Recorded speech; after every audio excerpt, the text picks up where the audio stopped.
Facebook live में आप लोगों का स्वागत है।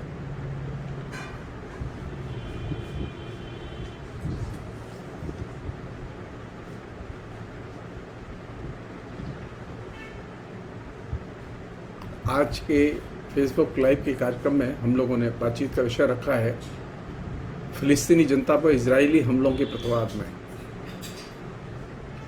जैसा कि आप सब लोग जानते हैं कि पिछले एक सप्ताह से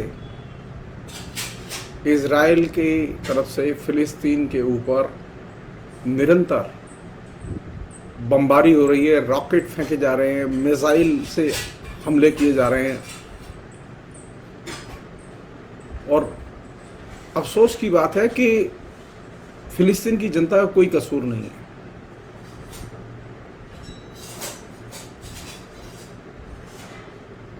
बिना किसी कसूर के फिलिस्तीन के ऊपर ये पिछले एक सप्ताह से हमले हो रहे हैं।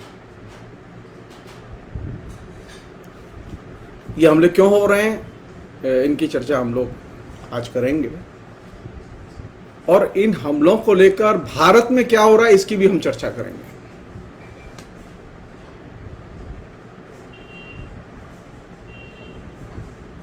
हमारे बहुत सारे दोस्त जो फेसबुक पर हैं,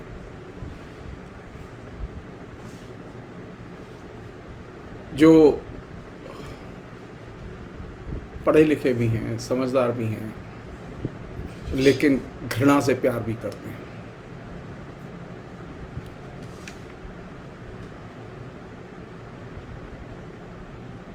हम उन सबसे एक ही बात कहना चाहते हैं कि घृणा से प्यार करना बंद कर दो। इजराइल का जो लोग समर्थन कर रहे हैं वे लोग नहीं जानते कि इजराइल दुनिया में घृणा का आइकॉन है।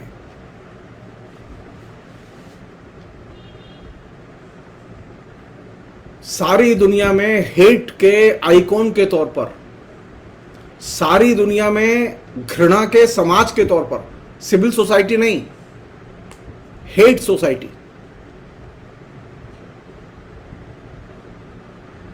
के तौर पर इजराइल ने अपने यहां इजरायली समाज का निर्माण किया है।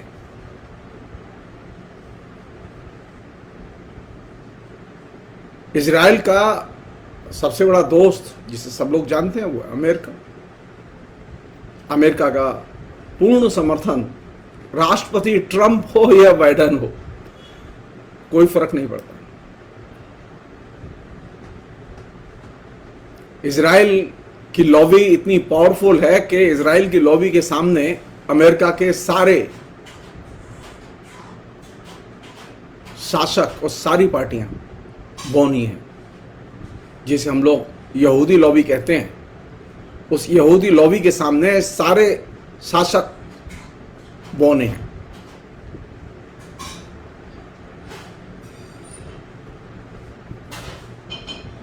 मुश्किल यह है कि इजराइल ने एक ऐसा विशालकाय तंत्र खड़ा किया है। छोटा सा देश है और अवैध देश है।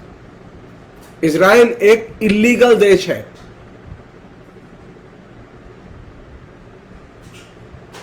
नाइनटीन 48 जो लोग नए लोग हैं, युवा लोग हैं, जो लोग नहीं जानते, वे जाएं, फेसबुक पर जाएं और सही जानकारी हासिल करें। वे इंटरनेट पर जाएं, गूगल में जाएं और सही जानकारी हासिल करें।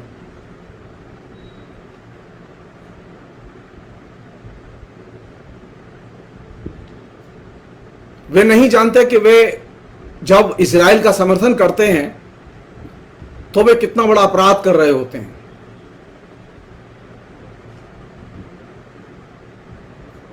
आज हम जिस चीज से परेशान हैं ना, कि हमारे देश में फेक न्यूज, टेलीविजन, खासतौर पर समाचार टेलीविजन का मैनिपुलेशन, इसको सारी दुनिया में एक तरह से रिवाज के तौर पर, एक आदत के तौर पर विकसित किया इजराइल ने।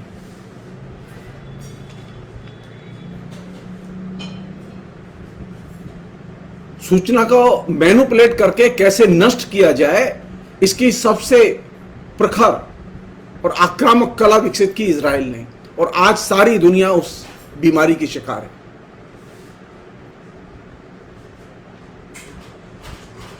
फिलिस्तीन इजराइल के संघर्ष के दौरान जो फिलिस्तीनियों का सच था वह सच विश्व जनमत को पता न चले, इसके लिए इजराइल ने सूचना को ही नष्ट करने और टीवी मैनिपुलेशन का जो हथकंडा अपनाया, फेक न्यूज का जो हथकंडा अपनाया, उसने सारी दुनिया को फिलिस्तीनियों के बारे में, फिलिस्तीनियों के अधिकारों के बारे में, फिलिस्तीनी जनमत के बारे में फेक न्यूज और गलत नजरिए से भर दिया।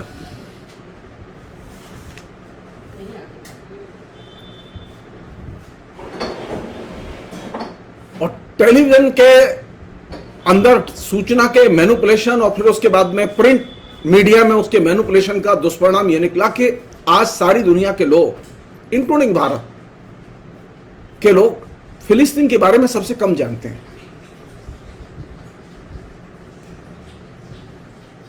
मैं आप सब लोगों से एक चीज शेयर करना चाहता हूं जो मेरी फीलिंग है। सारी दुनिया में जो अभी ये जो संकट दिखाई दे रहा है आपको, चाहे वो कोरोना का संकट हो या उसके पहले युद्ध का संकट हो या उसके पहले तेल का संकट हो, जब तक सारी दुनिया के लोग मिलके फिलिस्तीन और इजराइल के क्राइसिस को रिजॉल्व नहीं करते, फिलिस्तीन को एक संप्रभु राष्ट्र के तौर पर स्वीकार नहीं करते, उसको एक साकार शक्ल नहीं देते, बड़ी संख्या में राष्ट्र फिलिस्तीन को एक स्वतंत्र संप्रभु राष्ट्र मानते हैं, लेकिन फिलिस्तीनियों के पास तो संप्रभु राष्ट्र के तौर पर काम करने का स्थान ही नहीं है। इजराइल ने 1948 में अवैध ढंग से, यहूदियों ने अवैध ढंग से फिलिस्तीनियों की जमीन पर कब्जा किया और वहां इजराइल नामक देश का निर्माण किया। वो यहूदियों की जमीन नहीं है जहां पर इजराइल बसा हुआ है, वो फिलिस्तीनियों की जमीन है। लेकिन हम सारे लोग कन्विंस हैं कि इजराइल बहुत ही महान देश है, बहुत अच्छा देश है। भारत में प्रचार करने वाला एक समूह है जो इजराइल के हमलों की, इजराइल की कारनामों की मुक्त भाव से प्रशंसा करता है। वे लोग आपसे ये छुपाते हैं कि इजराइल का समाज और इजराइल का सिस्टम दुनिया के सबसे करप्ट और बर्बर सिस्टम में गिना जाता है। इजराइल में रहने वाले यहूदियों के अलावा जो गैर यहूदी हैं उन्हें सेकंड ग्रेड सिटीजन के तौर पर देखा जाता है और उनके साथ आचरण किया जाता है। तो फिलिस्तीन इजराइल के संदर्भ में जब हम बुद्धिजीवी, लेखक, शिक्षित लोग, पढ़े लिखे लोग, शिक्षक, विद्यार्थी बातें करें तो उसका प्रस्थान बिंदु क्या होना चाहिए? उसका प्रस्थान बिंदु होना चाहिए कि आखिर इजराइल कैसा है, इजराइल देश कैसा है। इजराइल सबसे करप्ट देशों में से एक है। वहां घूस लेना और घूस देना ऑफिशियल है, और खासतौर हथियारों की डील में।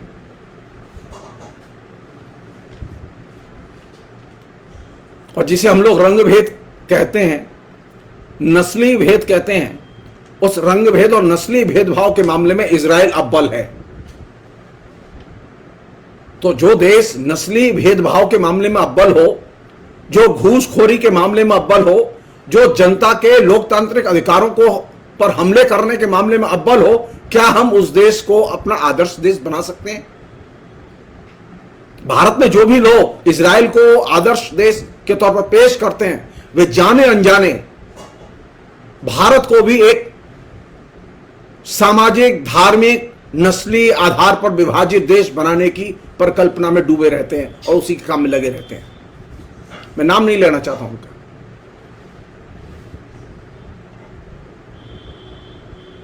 हमें जानना ही होगा कि आगे इजराइल कैसा देश है।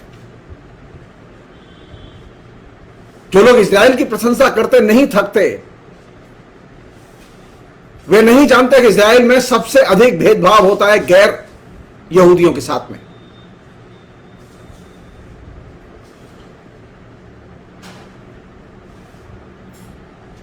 इजराइल अकेला ऐसा देश है जिसने कि बड़े पैमाने पर अवैध ढंग से फिलिस्तीनियों की जमीन पर अवैध बस्तियां बसाई हैं और छोटी मोटी तादाद में लोगों को नहीं बसाया, बड़ी तादाद में लोगों को बसाया है।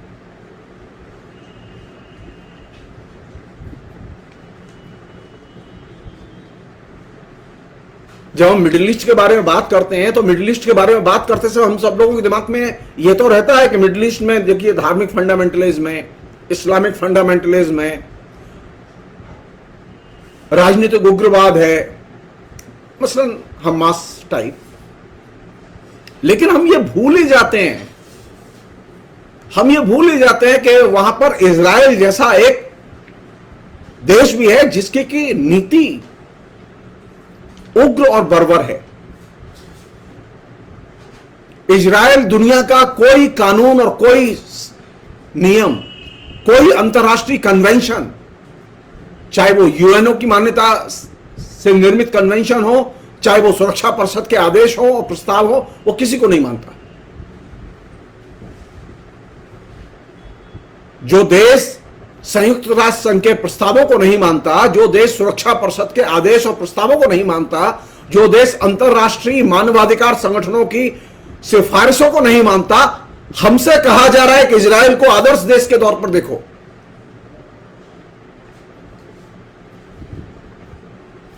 प्रकारांतर से इजराइल के बहाने आपको राक्षस बनाने की कोशिश हो रही है। और ये पिछले 7 दिन में जब से फिलिस्तीन पर हमले तेज हुए हैं, तब से फेसबुक पर जो एक पार्टी का मीडिया सेल है वो बिल्कुल अंधाधुंध ढंग से इजराइल के समर्थन में प्रचार कर रहा है।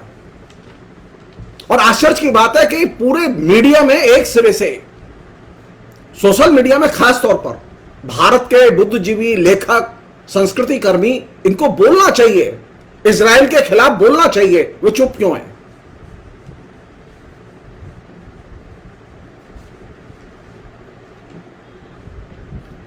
आज हमारे देश के इंटेलेक्चुअल्स की, बुद्धिजीवियों की यह परीक्षा की घड़ी है कि वे इजराइल के खिलाफ अपनी आवाज बुलंद करें। कोरोना रहेगा, कोरोना की महामारी रहेगी, और आप जान लीजिए कोरोना की महामारी में ही वो इजराइल जो है फिलिस्तीनियों पर हमले कर रहा है, उनको घर से बेदखल कर रहा है, उनकी जमीन पर, उनके घरों पर कब्जे कर रहा है। आप चुप रहेंगे? एक तरफ तो कहते हैं कि हम विश्व बंधुत्व की बात करते हैं, वसुधैव कुटुंबकम की, अरे वसुधैव कुटुंबकम की बात करते हैं तो क्या फिलिस्तीन हमारे कुटुंब में आते हैं कि नहीं आते? या हमारे कुटुंब में खाली इजराइल आता है?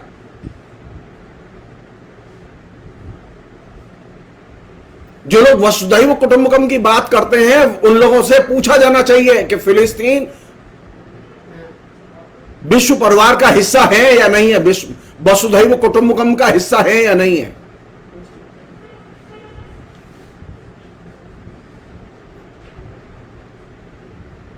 पिछले 2-2.5 दशक में एक फिनोमिना नजर आया है जिसको के कह के मैं असल मुद्दे पर आऊंगा, क्यों ये हमले हो रहे हैं। पिछले 25 साल में ये एक प्रवृत्ति देखी गई है कि जो इंटेलिजेंसिया है, इंटेलेक्चुअल्स हैं, उसका एक बड़ा हिस्सा, इस इंटेलिजेंसिया और इंटेलेक्चुअल्स में अरब के इंटेलेक्चुअल्स भी शामिल हैं, उसमें भारत के इंटेलेक्चुअल्स भी शामिल हैं, उसमें अमेरिका के और यूरोपीय देशों के इंटेलेक्चुअल्स भी शामिल हैं। यूरोप के और अमेरिका के देशों में एक गिल्टी पीड़ा रही है कि वे हिटलर के खिलाफ में यहूदियों की रक्षा नहीं कर पाए, और यही वह गिल्टी है जिसकी वजह से वे आंख मीच के इजराइल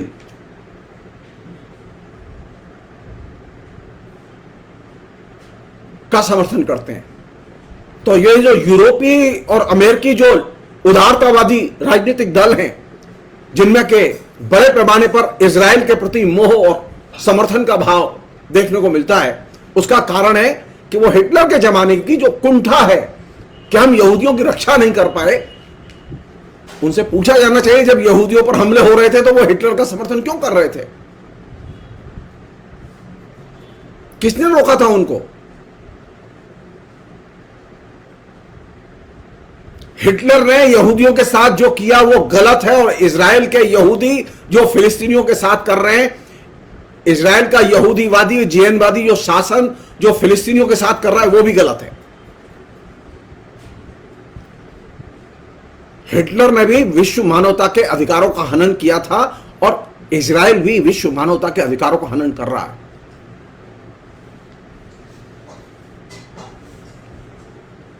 तो कोई अगर मुझसे ये कहे कि देखिए अमेरिका, जी नहीं, अमेरिका को गिल्ट है और ये गिल्ट जिंदगी भर रहेगा, जब तक अमेरिका रहेगा ये गिल्ट रहेगा। ये लिबरल जो आइडियोलॉजी से युक्त जो देश रहे हैं, जो एक जमाने में हिटलर के प्रशंसक थे, जब हिटलर ने पलट के विश्व युद्ध के तौर पर जर्मनी के बाहर निकल के हमले करने शुरू किए, तब इन लिबरल देशों को परेशानी हुई जब इनके देश पर हमले हुए। तो जब फिलिस्तीन इजराइल के प्रसंग पर बात करें तो एक चीज ध्यान रखें कि यूरोप के देश और अमेरिका के अंदर जो उदारतावादी लोग हैं, इनके अंदर एक गिल्ट है। उस गिल्ट के चलते ये इजराइल की किसी भी हरकत का किसी भी हद तक जाके समर्थन करने के लिए तैयार रहते हैं।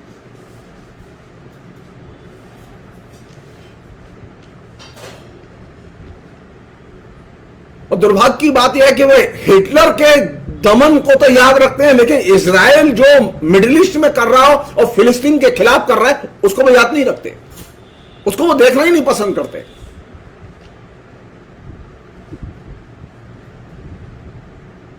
और इनमें जहां यूरोप के और अमेरिका के उदारतावादी आते हैं, वहां सोशलिस्ट भी आते हैं।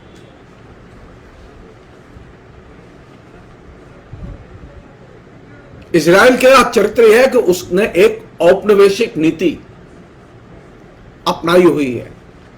उसने एक नस्लीय भेदभाव पर आधारित गृह नीति अपनाई हुई है।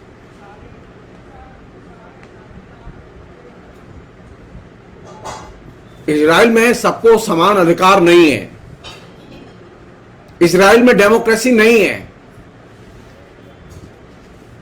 इजराइल एक अवैध देश है और एक अवैध देश के नाते उसकी यहां सारी नीतियां भेदभावपूर्ण हैं।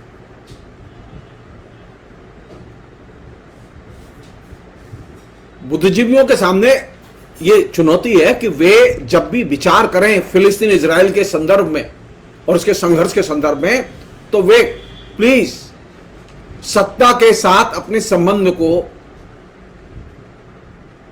अलग करके बात करें। ये जो बुद्धिजीवियों में जो फिलिस्तीन के पक्ष में जो बड़े पैमाने पर डिक्लाइन हुआ है, उसका एक कारण है अमेरिका के प्रति मोह बढ़ा है लोगों का, अरब देशों के प्रति मोह बढ़ा है लोगों का, भारत में जो सत्ताधारी लोग रहे उनके प्रति मोह बढ़ा है। सब लोग जानते हैं कि मनमोहन सिंह के जमाने में ही इजराइल के साथ में संबंध मधुर बनाने की कोशिशें शुरू हुई, जो इन दिनों अभी पीक पर है। और इसकी नींव किसने रखी? इसकी नींव रखी थी नरसिम्हा राव ने।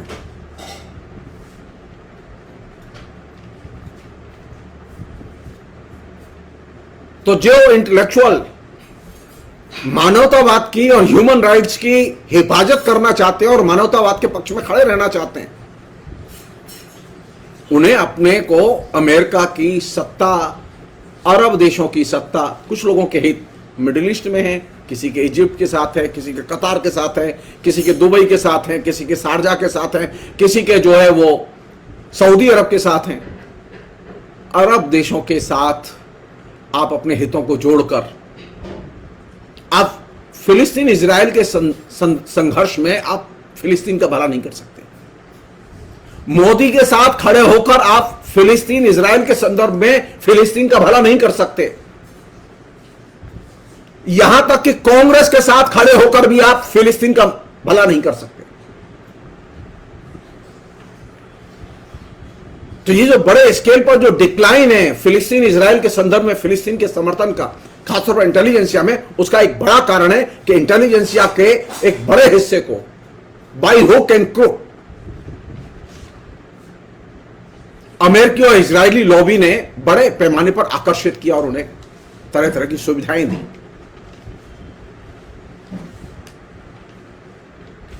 वो कैसी सुविधाएं दी, क्या दिया, इसकी चर्चा हम लोग मौका लगेगा तो कभी करेंगे। लेकिन मूल समस्या यह है कि यह हिंसा हो क्यों रही है, क्या वजह है, क्या वजह है।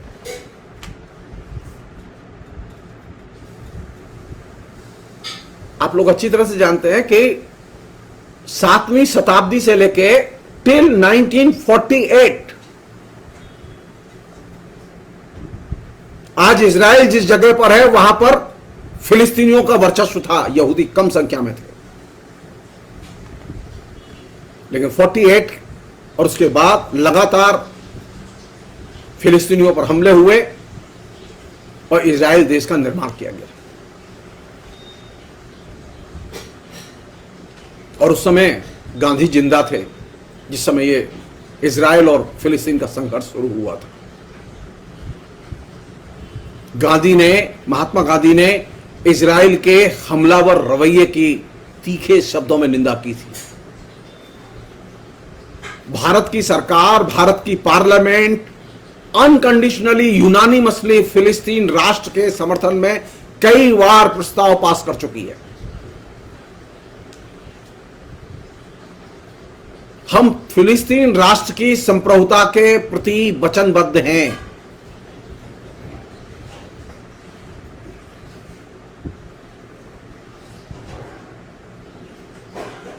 सवाल यह कि क्या हम इस वचनबद्धता के तहत देखने के लिए भी तैयार हैं।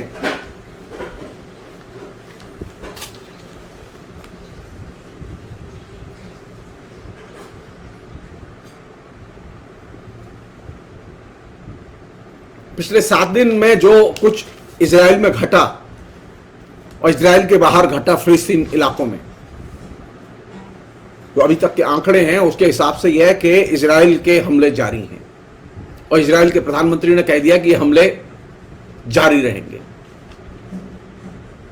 जाहिर है फिलिस्तीनी लोग भी जो है वो इन हमलों से लड़ना जानते हैं, वो पहले भी लड़े हैं, इस बार भी लड़ेंगे, वो मरे भी हैं, उन्होंने कुर्बानी दी है, बड़े पैमाने पर कुर्बानी दी है।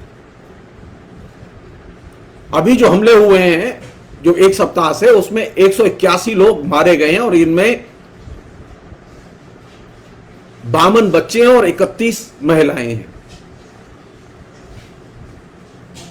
ये जो आपके फेसबुक पर और सोशल मीडिया में और मीडिया में तमाम किस्म की खबरें चल रही हैं, जिसमें आपने एक खबर देखी होगी कि जो अल जजीरा का जो हेडक्वार्टर था, एपी का जो हेडक्वार्टर था, जो न्यूज एजेंसी थी, उसको एकदम मिसाइल से उड़ा दिया गया। और किस तरह के आधार पर उड़ा दिया गया? क्योंकि यहां हमास का सेंटर था।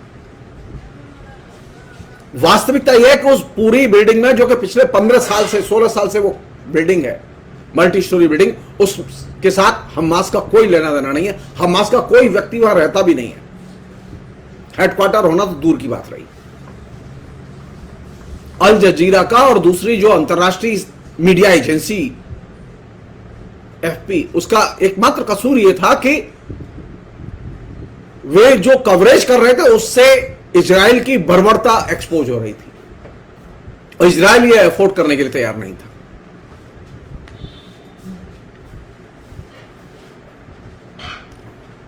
सात दिन से लगातार बमबारी जारी और मिसाइल के आक्रमण जारी हैं और इन मिसाइल के आक्रमण से हमास के मात्र 20 लोग मारे गए और बाकी जितने लोग मारे गए वे सारे के सारे गरीब लोग, सामान्य लोग, फिलिस्तीन लोग, वे मारे गए।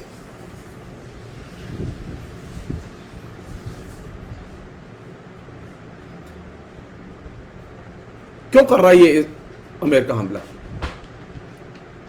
अगर कुछ देर के लिए इजराइल के इन हमलों को मान भी लिया जाए तो, और जैसा कि वो तर्क दे रहे हैं, कह रहे हैं कि हमास ने पहले हमला किया। क्यों हमला किया हमास ने?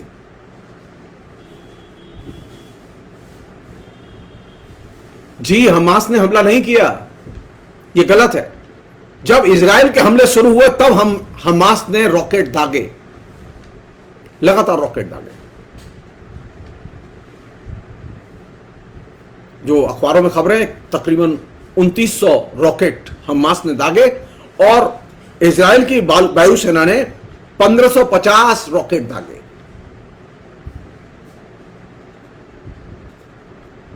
आप लोग जानते ही हैं कि 2014 में भी यह सिलसिला शुरू हुआ था इजराइल का फिलिस्तीन पर हमले का, और इसमें यह सिलसिला तकरीबन 51 दिन चला था। अभी ये शुरू हुआ है तो अभी चलेगा ही, महीना 1.5 महीना, कभी भी कितना भी जा सकता है, हो सकता है रुक भी जाए।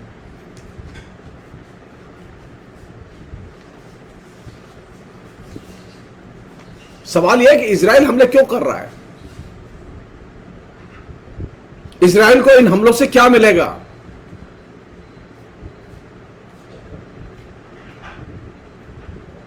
इजराइल की नीति है और इजराइल के साथ जो लोग उसका समर्थन कर रहे हैं वे लोग उस नीति का भी समर्थन कर रहे हैं। इजराइल की नीति है कि हिंसक हमलों को वैधता प्रदान करो, उन्हें किसी भी तरह से लोगों के गले में उतारो कि माने कि हिंसा करना जायज है। और यह हिंसा क्यों जायज है? क्योंकि मेरे ऊपर हमला हुआ इसलिए मैं हमला करूंगा। बदले की भावना से की गई हिंसा जायज है। इजराइल की भाषा में कहें, जैसा कि बाइडेन ने कहा कि इजराइल को भी अपनी आत्मरक्षा करने का अधिकार है। आत्मरक्षा में की गई हिंसा जायज है। ये दो फ्रेज हैं। पहला है कि जो इजराइल हिंसा कर रहा है उसे वैध मानो। दूसरा फ्रेज जिसको कि सबसे जनप्रिय बनाया गया, लोगों के जेहन में उतारा गया, वो ये कि इजराइल को अपनी रक्षा का हक है और अपनी रक्षा के लिए वह कुछ भी कर सकता है। वो किसी भी कानून को नहीं मानेगा, किसी भी बाउंड्रीज को नहीं मानेगा, वो किसी भी इंटरनेशनल ऑब्लिगेशंस को नहीं मानेगा, वो कुछ भी कर सकता है। जो इजराइल के पक्षधर हैं और जो इजरायली हैं, इजराइल के पक्षधर हमारे भारत में भी हैं। इजराइल की नीति क्या है? बदले की भावना से हमले करो, जिससे बदला लेना हो उस पर हमले करो। हमारे अभी एक गिरोह है पूरा का पूरा जो बदले की भावना से हमले करने में विश्वास करता है।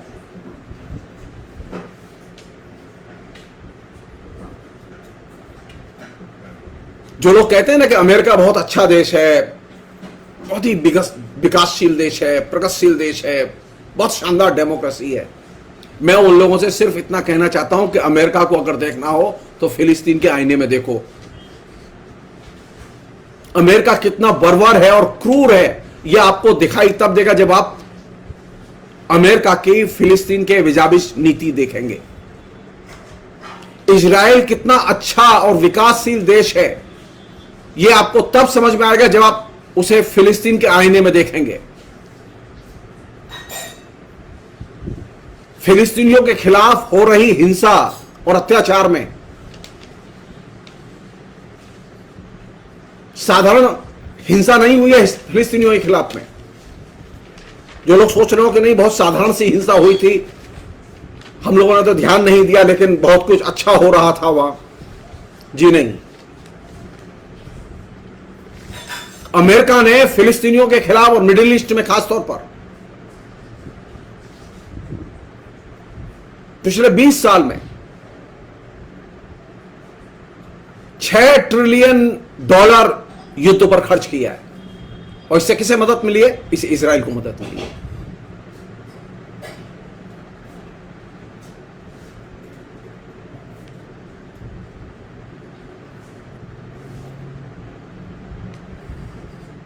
सब लोग जानते हैं कि अमेरिका में जो इजरायली लॉबी है बहुत पावरफुल है।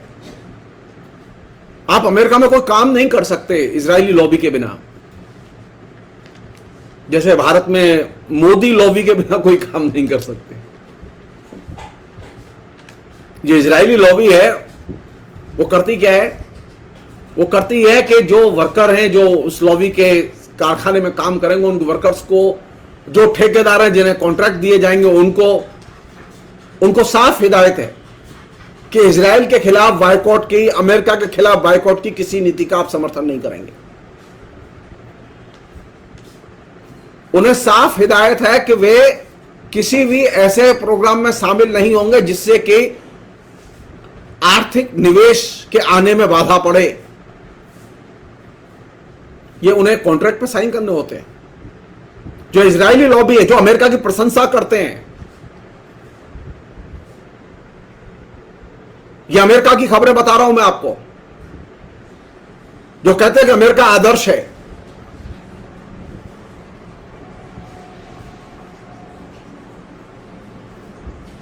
इजराइल के खिलाफ और फिलिस्तीनियों के पक्ष में इस लॉबी और इससे जुड़े हुए जहां जहां कारखाने हैं उनके, जहां जहां उनके कंस्ट्रक्शन वर्क चल रहे हैं, उन सब जगहों पर काम करने वालों को इजराइल का विरोध करने की आजादी नहीं है, अमेरिका का विरोध करने की आजादी नहीं है।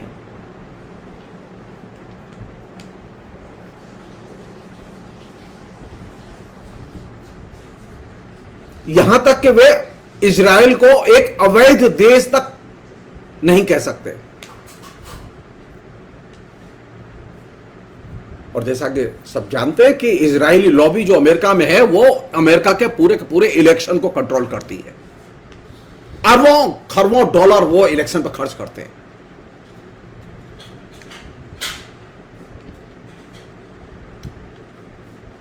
अमेरिका में पत्ता भी नहीं हिलता इजरायली लॉबी के बिना।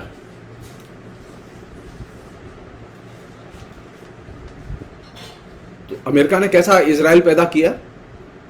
नस्ली घृणा से भरा हुआ इजराइल।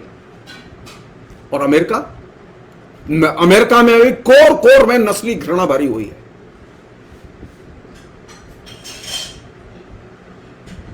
अमेरिका ने कैसा इजराइल पैदा किया? जो सैन्यवाद की खुली हिमायत करता है। वहां पुलिस का भी सैन्यीकरण हो चुका है। अमेरिका ने कैसा इजराइल पैदा किया? जहां यहूदी कट्टरवाद पग पग पर आपकी निगरानी करता है। और अपने देश में ईसाई कट्टरतावाद, स्ट्रांग सैन्यवाद। तो जो लोग अमेरिका की प्रशंसा करते हैं उनसे हम ये कहना चाहते हैं कि अमेरिका हमारा आदर्श नहीं हो सकता, क्योंकि हम भारत के लोग घृणा के व्यापार से और घृणा पर आधारित समाज से और सैन्यवाद से नफरत करते हैं। हमारी विदेश नीति का कोर है ये। शांति हमारी विदेश नीति का एक बुनियादी एलिमेंट है। संविधान का बुनियादी एलिमेंट है धर्मनिरपेक्ष समाज और धर्मनिरपेक्षता के आधार पर राष्ट्र की परिकल्पना। हम भारत के लोग अमेरिका को और इजराइल को अपना आदर्श नहीं बना सकते। और जो लोग इजराइल को और अमेरिका को अपना आदर्श बनाना चाहते हैं, हम उनसे अनुरोध करना चाहते हैं वे इजराइल चले जाएं और आनंद लें। वे अमेरिका चले जाएं और आनंद लें। अमेरिका और इजराइल की प्रशंसा में जो लोग कसीदे पढ़ते हैं, हम उनको सिर्फ एक डाटा दे रहा हूं मैं। इजराइल में ऐसे लोग हैं जो इजराइल के सैन्यवाद, इस घृणा के व्यापार, ये नस्ली भेदभाव, इन सबसे नफरत करते हैं, शांति को पसंद करते हैं, धर्मनिरपेक्षता को पसंद करते हैं। ऐसे लोग भी हैं।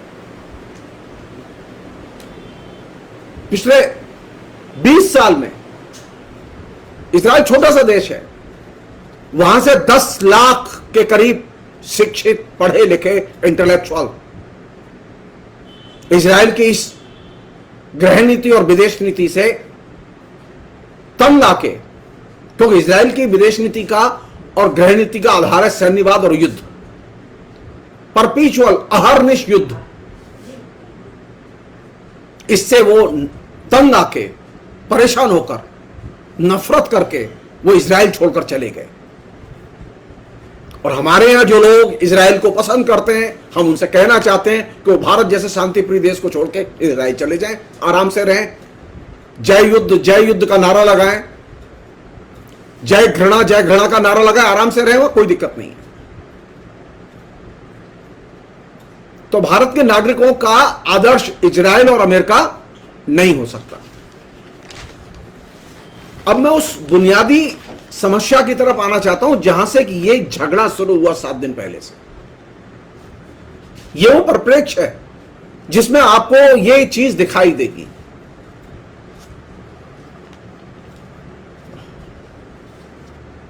सब लोग जानते हैं कि 1948 में इजराइल अस्तित्व में आया और इजराइल के अस्तित्व में आने के बाद इजराइल ने 1950 में एक कानून बनाया और उस कानून का नाम रखा उसने एब्सेंटी प्रॉपर्टी लॉ। इस एब्सेंटी प्रॉपर्टी लॉ के आधार पर बड़े पैमाने पर फिलिस्तीनियों की संपत्ति पर कब्जा किया गया, उन्हें बेदखल किया गया। यह एब्सेंटी प्रॉपर्टी लॉ क्या है?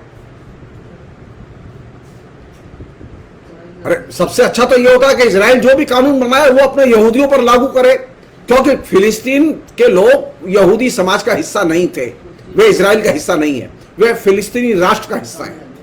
लेकिन इजराइल ने अस्तित्व में आने के बाद ये जो एब्सेंटी लॉ बनाया, प्रॉपर्टी लॉ बनाया, इस एब्सेंटी प्रॉपर्टी लॉ के जरिए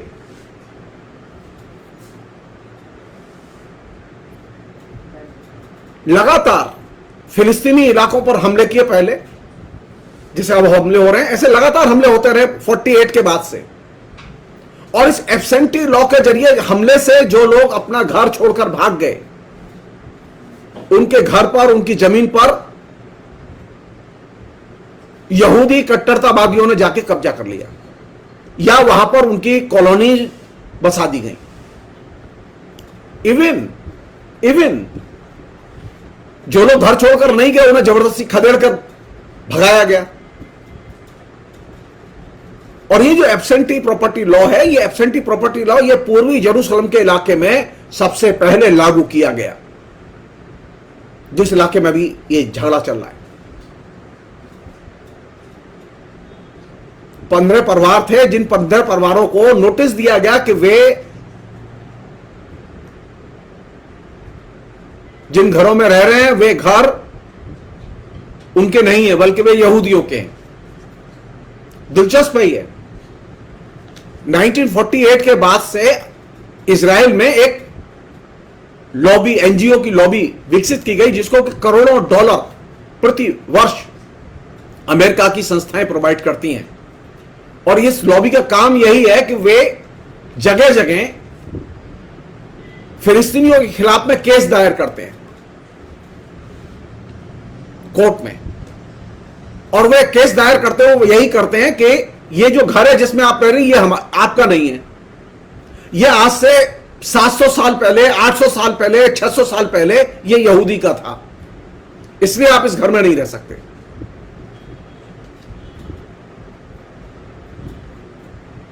और फिर इस एब्सेंटी लॉ के जरिए वे, इसमें और भी अमेंडमेंट किए गए बाद में, वे इस प्रॉपर्टी को किसी ना किसी तरह से अदालत के जरिए हथिया लेते हैं। यहां तक कि जो लोग शरणार्थी होकर चले गए वे अब उन्हें अपने घर नहीं लौट सकते। अब बताइए आप,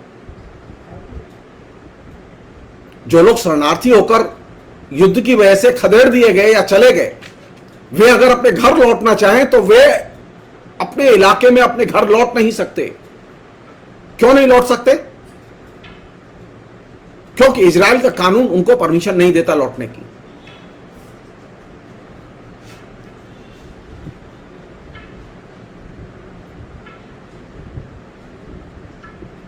जो लोग भारत में बेवजह कश्मीरी पंडितों के साथ में इजराइल की और फिलिस्तीनियों की समस्या को एक में करने की कोशिश कर रहे हैं, वे कितना सफेद झूठ बोल रहे हैं।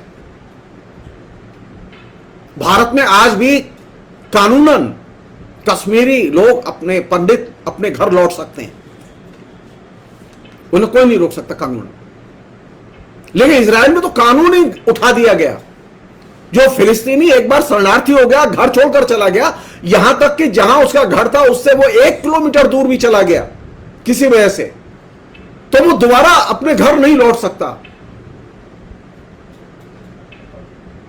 तो ये जो एब्सेंटी लॉ है, इस एब्सेंटी लॉ की वजह से 15 परिवारों को अचानक एक सप्ताह पहले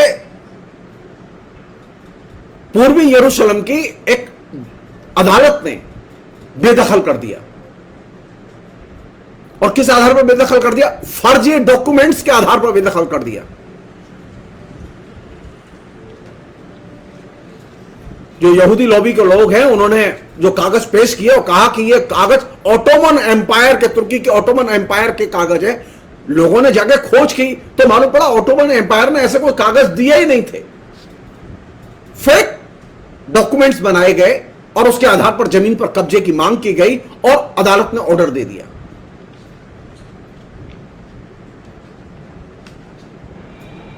तो ये जो 1950 में जो एब्सेंटी प्रॉपर्टी लॉ बनाया गया, इस लॉ का एकमात्र पर्पज यह था कि फिलिस्तीनियों की जमीन और संपत्ति को हथियाया जाए और फिलिस्तीनियों को बेदखल किया जाए। और ये लॉ पहले ये पूर्वी जेरूसलम के और आसपास के इलाकों में ही लागू था, लेकिन 1967 के बाद इसको एक्सटेंड करके दूसरे इलाकों पर भी लागू कर दिया गया।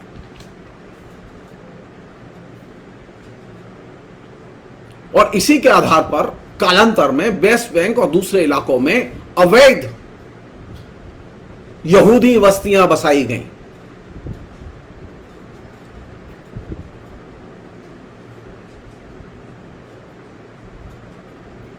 सारे लोग मानते हैं, यूएन भी मानता है कि यह कानून जो है एब्सेंटी प्रॉपर्टी लॉ, यह अंतरराष्ट्रीय कानून का सीधे उल्लंघन है।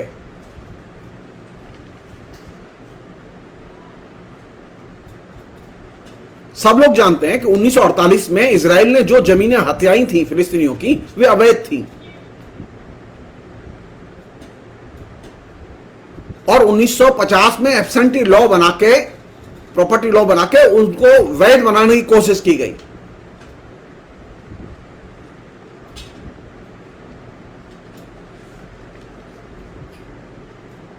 उन्नीस के पहले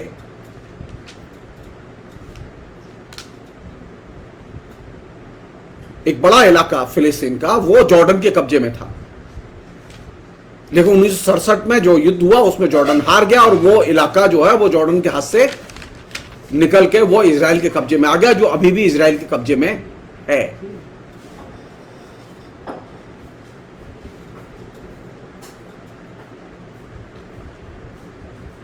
तो फिलिस्तीनियों के सामने तात्कालिक समस्या क्या है? तात्कालिक समस्या है बेदखली की।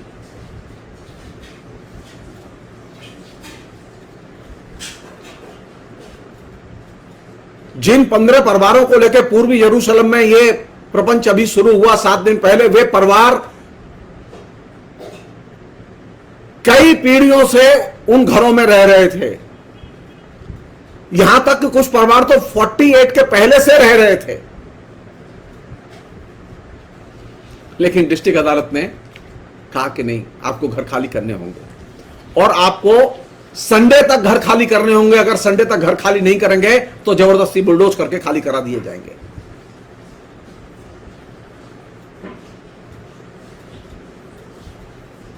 ये जो एब्सेंटी प्रॉपर्टी लॉ है, इसके ग्राउंड पर एक बढ़िया इजराइल ने मास्टर प्लान 2020 बनाया हुआ है, जिसके तहत ये सारा का सारा जो अवैध यहूदी बस्तियों को बसाने और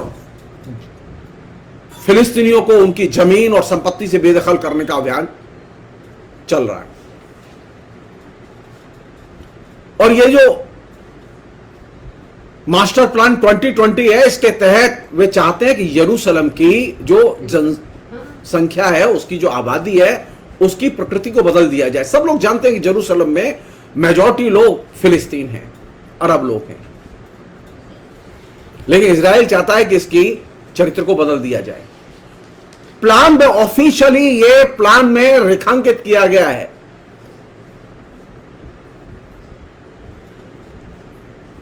कि मास्टर प्लान 2020 को लागू करके यरूशलेम की संरचना को, जनसंख्या की संरचना को बदला जाए और इसमें 60% यहूदी होंगे और 40% फिलिस्तीन। और यही वह लक्ष्य है जिसके तहत फिलिस्तीनियों को जो कि वहां के जेन्युइन सैकड़ों सालों से रहने वाले बासिंदे, उनको बेदखल किया जा रहा है।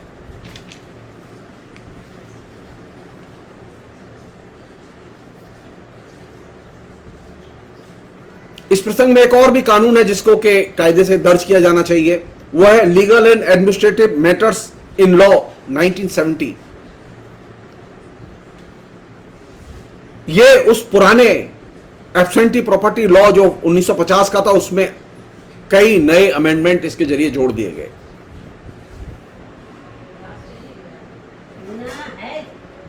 और ये जो नया जो अमेंडमेंट लाया गया, इसके तहत इजराइल ने यहूदियों को यह अधिकार दिया कि 48 के पहले भी जो लोग रह रहे थे, उनकी जमीन पर भी आप मुकदमा ठोक सकते हैं, जैसे भी ठोक देते हैं ना हमारे यहां लोग कि साहब ये 500 साल पहले ये मस्जिद जो है मंदिर थी।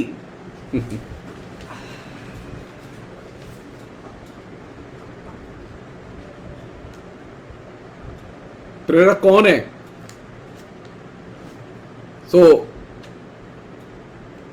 ये जो नया जो legal and administrative matters in law 1970 लाया गया, इस कानून के जरिए इजराइल में 1948, इजराइल का जन्म हुआ 1948 में, लेकिन यहूदियों को 1948 के पहले रहने वाले लोगों की जमीन पर भी मुकदमा ठोकने का अधिकार दे दिया गया, और इसके आधार पर हजारों यहूदियों को बेदखल किया गया।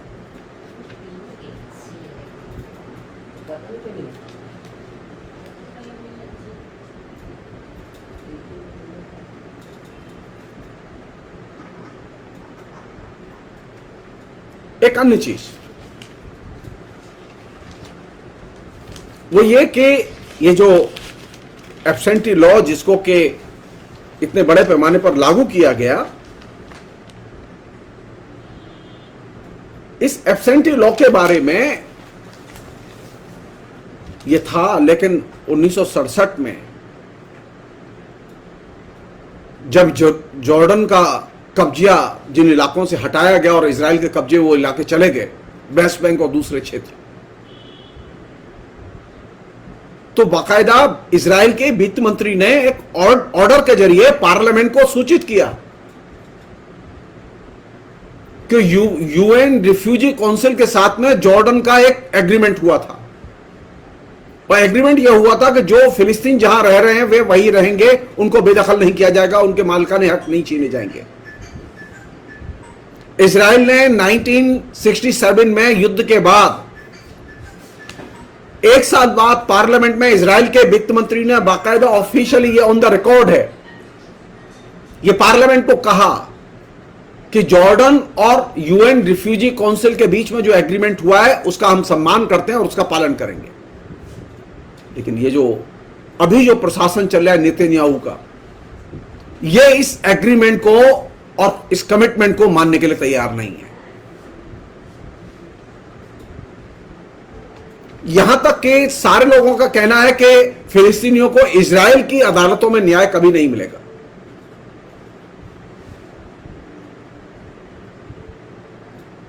क्योंकि लोगों ने एक मुकदमे के दौरान लास्ट ईयर इजराइल में हाई कोर्ट में बाकायदा 1968 में वित्त मंत्री, इजराइल के वित्त मंत्री का जो ऑर्डर था उसको पेश किया और बताया, लेकिन हाई कोर्ट ने नहीं सुनी। तो इजराइल में जो अभी सरकार है वो किसकी है? दबंगों की सरकार है, माफिया की सरकार है। वो एकदम ऐसी सरकार है जो टेरर टैक्टिक्स में विश्वास करती है और विध्वंस की राजनीति में विश्वास करती है। हम मांग करते हैं, नंबर 1, फिलिस्तीनियों की जमीन से इजराइल के अवैध कब्जे हटाए जाएं।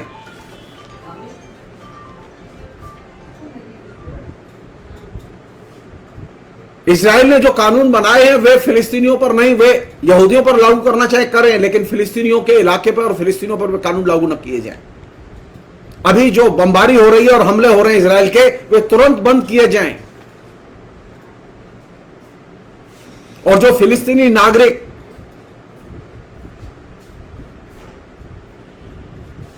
पिछले 20-22 साल में जो लगातार हमले हुए, युद्ध हुए, उसमें आपको जान के आश्चर्य होगा, तकरीबन 7 लाख फिलिस्तीनी मारे गए।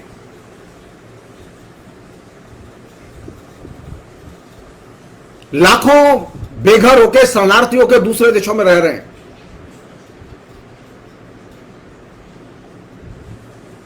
फिलिस्तीनियों को अपने घर लौटने की अनुमति दी जानी चाहिए। आयरनी देखिए, पूर्वी यरूशलेम में जो लोग रहते हैं उन लोगों के पास में कोई वैलिड ऑफिशियल डॉक्यूमेंट, उस इलाके पर कब्जा है किसका? इजराइल का। लेकिन इजराइल की सरकार उनको कोई वैलिड डॉक्यूमेंट्स नहीं देती।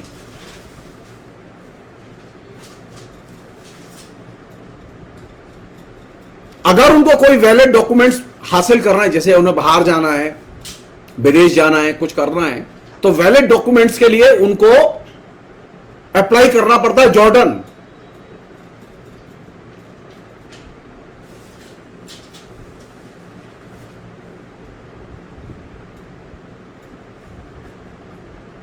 स्थिति इतनी बदतर है कि जो नागरिक तुम्हारे देश में रह रहे हैं, तुम उनको भी वैलिड डॉक्यूमेंट्स नहीं देते, और इसके बावजूद हम इजराइल की प्रशंसा करते हैं।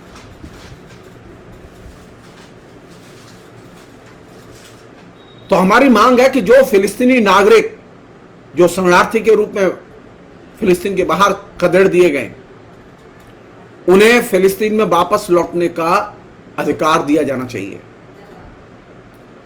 उनकी सिटीजनशिप इंश्योर की जानी चाहिए। नहीं, जो पूर्वी यरूशलेम के आसपास के इलाके में जो लोग फिलिस्तीन रह रहे हैं, उनके पास में सिटीजनशिप राइट नहीं है।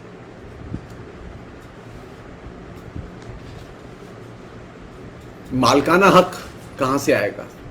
नागरिक अधिकार ही इजराइल देने को तैयार नहीं है, और हम लोग इजराइल की प्रशंसा कर रहे हैं कि इजराइल बहुत अच्छा देश है।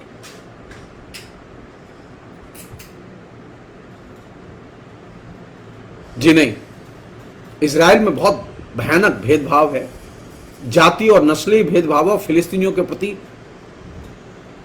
घोर नफरत का वातावरण है।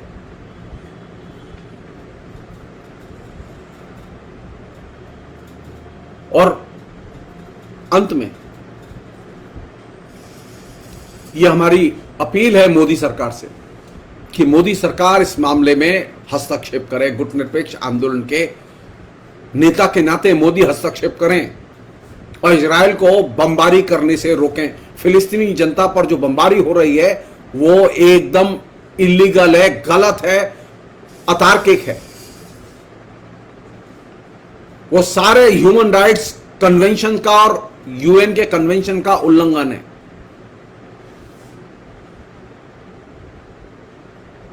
पीएम नरेंद्र मोदी को अपने ऑफिस का इस्तेमाल करना चाहिए और फिलिस्तीनियों के साथ खड़े होना चाहिए। यह देखने का वक्त नहीं है, यह चुप रहने का वक्त नहीं है। भारत फिलिस्तीनियों का अग्रणी कतार में खड़ा हुआ दोस्त था और आज भी है। मैं उम्मीद करता हूं कि पीएम ऑफिस इस मामले में इनिशिएटिव लेगा और इजराइल से अपील करेगा कि वे बमबारी बंद करें। फिलिस्तीन के नागरिक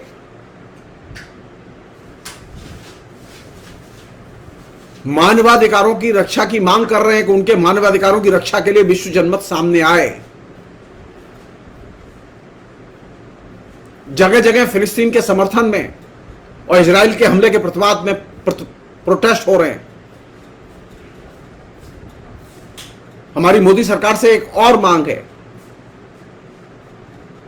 कश्मीर में जिस पेंटर को फिलिस्तीनियों के पक्ष में पेंटिंग बनाने की वजह से पीएसए में, पब्लिक सेफ्टी एक्ट में बंद किया गया, उसे तत्काल रिहा किया जाए।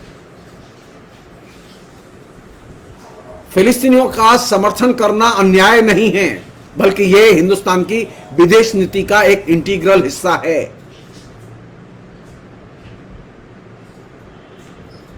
इजराइल फिलिस्तीनी संघर्ष को भारत के अंदर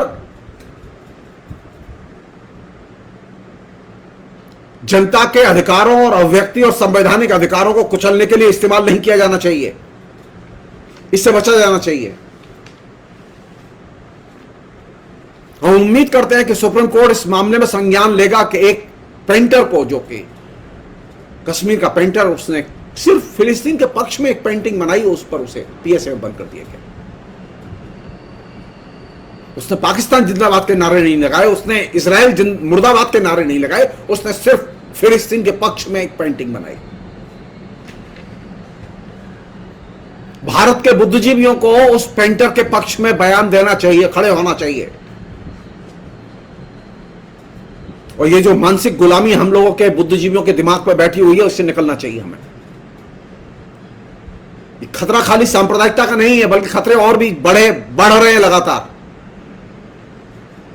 अब लोगों के अभिव्यक्ति की स्वतंत्रता के अधिकार पर फिलिस्तीन और इजराइल के संबंध और संपर्क और संघर्ष की वजह से हमले हो रहे हैं। तो मेरी बुद्धिजीवियों से गुजारिश है कि वे लोग, और विभिन्न विपक्षी दलों से गुजारिश है कि वे लोग अपनी आवाज बुलंद करें और फिलिस्तीनियों के पक्ष में बयान दें। दुख की बात है कि अभी तक कांग्रेस का कोई स्ट्रांग बयान नहीं आया। क्यों नहीं आया, मेरी समझ में नहीं आता अभी। फिलिस्तीनियों पर हमले हो रहे हैं, फिलिस्तीनियों के पक्ष में आवाज बुलंद करने का समय है, यह वामपंथी लोग भी समझें।